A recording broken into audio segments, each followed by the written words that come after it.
नमस्कार दोस्तों, welcome to my YouTube channel Ritu Raghav skill. आज हम बात करते हैं पंजाबियों जैसा सलवार सूट हम कैसे बनाएं, या फिर आप ये भी कह सकते हैं जैसे कई बार किसी को पहने हुए देखते हो तो आप दूर से ही पहचान लेते हो ये सूट किसी सरदारनी ने डाला हुआ है, क्योंकि उनकी स्टिचिंग इस तरीके से होती है। उनमें सोबर और सिंपल और अच्छे सूट, रॉयल्टी उन सूट में स्टिच ऐसे करते हैं कि रॉयल्टी अलग ही झलकती है, अलग ही पता चल जाता है ये किसी सरदारनी ने या पंजाबी ने डाला हुआ है। उन सूट में हमें सिलते हुए क्या क्या बातें ध्यान रखनी है और किस तरह से हमें ये सूट सिलना है कि आप मीडियम रेंज के सूट को भी अच्छा बना सको और उसका लुक बिल्कुल सरदारनियों जैसा लगे।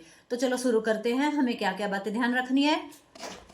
सबसे पहले बात करते हैं हम कमीज की। देखिए, आप पंजाबी लुक में जो कमीज कटिंग करते हैं उसकी लंबाई रिवाज के अकॉर्डिंग, जो मैं आज का रिवाज बता रही हूँ उसके अकॉर्डिंग इसकी लंबाई ना तो बहुत ज्यादा हो और ना ही बहुत ज्यादा शॉर्ट हो। वैसे ही आपकी पसंद पे भी है आप कितना शॉर्ट डालते हो। तो ये तो रही हमारी लंबाई की बात। अब हम बात करते हैं गले की। गला अगला हमें इतना रखना है कि ना तो ज्यादा बड़ा हो और ना ही ज्यादा छोटा हो, मीडियम हमें गला रखना है। बहुत ज्यादा ब्रॉड गला हमें रखना नहीं है। पिछला गला आप कस्टमर की मर्जी से रख सकते हैं, बड़ा भी रख सकते हैं, छोटा भी रख सकते हैं। कोई छोटा डालता है, कोई डीप डालता है, ये उसकी मर्जी है। अब हम आते हैं प्लेट पे। जो भी पंजाबी लुक में सूट होंगे उनमें प्लेट जरूर होंगे, या तो ये स्ट्रेट प्लेट और या फिर ये तीनों प्लेट, ये सूट जरूर होंगे। देखिए, इसमें भी मैंने तीनों प्लेट डाले हुए हैं। प्लेट आपको अच्छे से डालनी है, फिनिशिंग के साथ डालने हैं। दूसरा, जब भी आप प्लेट डालें, देखिए कई बार कपड़े यहाँ से खराब होने वाले होते हैं, छिदने वाले होते हैं, तो आपको उसमें कपड़ा लगाना है जिससे कि ये कपड़ा हमारा छिदे ना। तो उसके लिए आप क्या करें, जब हल्का कपड़ा आए, क्योंकि कई कपड़े नाजुक होते हैं, तो यहाँ पे प्लेट पे आप कपड़ा लगा दे। अब बात आती है बाजू की। बाजू इन सूट में शॉर्ट का चलन अब कम है। बाजू या तो पौने रखिए या एल्बो से ऊपर रखिए, कोहनी से ऊपर रखिए। ये हमारी बाजू की बात है। अब हम चलिए चाक पे चलते हैं। आप क्या करते हो, जो ये पंजाबी सूट होते हैं हमारे सरदारनियों वाले लुक में होते हैं, इनके ये जो चाक होते हैं आप देखते हो ये ज्यादा ऊंचे नहीं रखते। हम ये इतने रखते हैं कि बेल्ट हमारी ज्यादा ना दिखे, क्योंकि अगर सलवार दिखता है, ज्यादा दिखता है, तो वो अच्छा नहीं माना जाता और देखने में भी अच्छा नहीं लगता। तो हमें यहाँ से ये चाक मीडियम रखने हैं लंबाई के अकॉर्डिंग, 14, 15 या 16। 14 से कम चाक हमारे, अगर मीडियम भी लंबाई है कम है तो वो छोटे रह जाते हैं, उसमें फिर सारी बेल्ट दिखती है। ये बात ध्यान रखनी है हमें। दूसरा, हम लाइनिंग रखें। लाइनिंग कई बार आप क्या करते हो, आप लाइनिंग कई बार इतनी ऊंची कर देते हो। अगर लाइनिंग वाला सूट है तो ये हमें लाइनिंग ज्यादा ऊंची नहीं करनी। दूसरा, लाइनिंग हमें आड़ी नहीं लगानी है। ये जैसे हम कई बार आड़ी लगा देते हैं, कन्नी हमें बराबर में रखनी है। पिछली साइड भी हमें प्लेट डालना है एक एक। मैंने पहले भी बताया था, अगर कपड़ा नाजुक है, हल्का है, तो प्लेट के अंदर आप कपड़ा लगा दो, जिससे ये छिदने के चांस कम रहेंगे। अगर प्रिंटेड सूट है हमारा, कई बार सिंपल सूट आता है, तो उसमें क्या कीजिए, आप यहाँ पे बराबर में पतली पतली लेस लगा दीजिए, उसमें भी अच्छा लुक आता है। या कई बार कस्टमर अपने डिजाइन के अनुसार डिजाइन करवाता है, तो आप उसमें उस तरह का डिजाइन बना दें। हिप बात करते हैं हम। जितना यहाँ से कमीज का हिप होता है, देखिए जितने भी हमारे यहाँ से हिप होते हैं उतने ही हमें यहाँ से पल्ले रखने हैं। हमें ऐसा नहीं रखना है कि यहाँ से हिप तो हमारे इतने हैं और पल्ला हम ज्यादा रख लेंगे। आप ये देख सकते हैं, मैंने बनाया है, जितने भी यहाँ से हिप है उतना ही हमारा पल्ला है। आपको पल्ला हिप से ज्यादा चौड़ा भी नहीं रखना है और हिप से ज्यादा नेड़ा भी नहीं रखना है, यानी कि छोटा भी नहीं रखना है। अगर छोटा रखोगे तो ये हल्का सा तिरछा हो जाएगा, अगर चौड़ा रखोगे तब इसमें नोक्सी निकल जाएगी। तो ये पल्ला हमें इतना ही रखना है जितने यहाँ से हिप है। ये बात आप अच्छी तरह से समझ गए होंगे।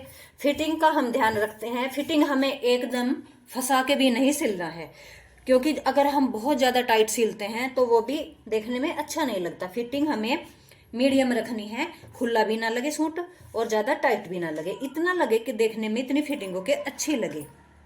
ये बात हो गई।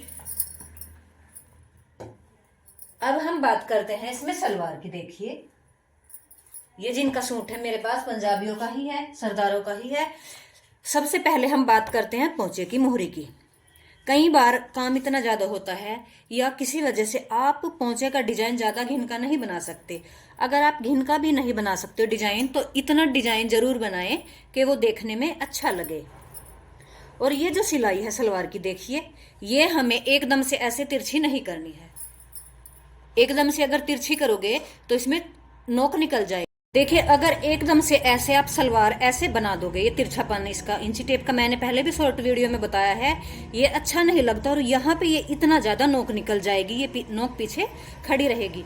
हमें मोहरी इस तरह से रखनी है, हमें यहाँ से मोहरी की सिलाई इस तरह रखनी है, ना तो एकदम ज्यादा ऐसे तिरछी हो और ना ही एकदम ऐसे स्ट्रेट हो, हल्की स्ट्रेट हो। अगर आपको खड़ी सलवार बनानी है फिर भी आप जो आप पैंट वाला स्केल होता है उसे रख के इस तरह बनाएंगे, एकदम से स्ट्रेट नहीं करेंगे। ये बातें ध्यान रखनी है। बेल्ट हमारी ना तो ज्यादा बड़ी हो और ना ही ज्यादा छोटी हो। ये जो हमारे देखिए यहाँ पे हमारे प्लेट्स आते हैं, इन प्लेट्स में ज्यादा छेद ना हो, यानी ज्यादा गैप ना हो।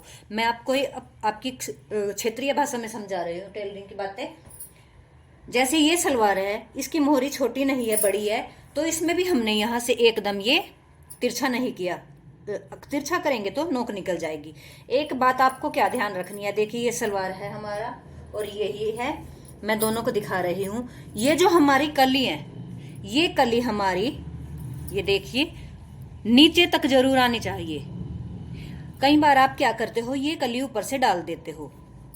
अगर आपको सपोज कीजिए पहुंचे 6 रखने हैं तो ये बीच वाला पट्टा यानी कि गोड्डे भी आप 6 ही लोगे, क्योंकि आधा आधा इंच हमारा दोनों साइड से घट के फिर ये हमारा सिलाई में चले जाएगा। और इस करके एक एक इंच के, आधा आधा इंच के यहाँ पे हमारे ये कली मिल जाएगी इसमें गोड्डे में। तो आपको ये चीज भी ज्यादा चौड़ी नहीं रखनी है। अगर आपको जैसे पौंचे इसके साथ रखनी है तो आप ये डबल 7 ले सकते हो गोड्डे वाला हिस्सा, नहीं तो आपको ये 6 यानी कि डबल 12 बहुत है। कई बार हम मोहरी थोड़ी बड़ी रख लेते हैं 6.5 तक, तो उसमें आप 13 तक ये यानी 6.5 तक ले सकते हैं। तो ये बातें हमें ध्यान रखनी है। इस तरह से अगर आप सिलते हो सूट तो पहनने वाला भी एकदम देख के खुश हो जाएगा, और जो इसको पहने हुए देखेगा वो एक यही कहेगा, इस सूट का लुक तो बिल्कुल ही सरदारनियों जैसा लग रहा है, देखने में पंजाबियों जैसा लग रहा है। क्योंकि इन सूट की सिलाई और इनके जो प्रिंटिंग कढ़ाई वगैरह होती है, ये अलग ही पता चल जाती है कि ये सूट किसका है। हमें अगर ये लुक चाहिए, पंजाबियों वाला लुक चाहिए, तो हमें हल्के सूट को भी, कम रेंज वाले सूट को भी हम इस तरह से छोटे छोटे बात ध्यान रख के, लेस लगा के, गला अच्छा बना के, बाजू ठीक रख के, फिटिंग अच्छी करके हम उसको अच्छा बना सकते हैं। Thank you for watching.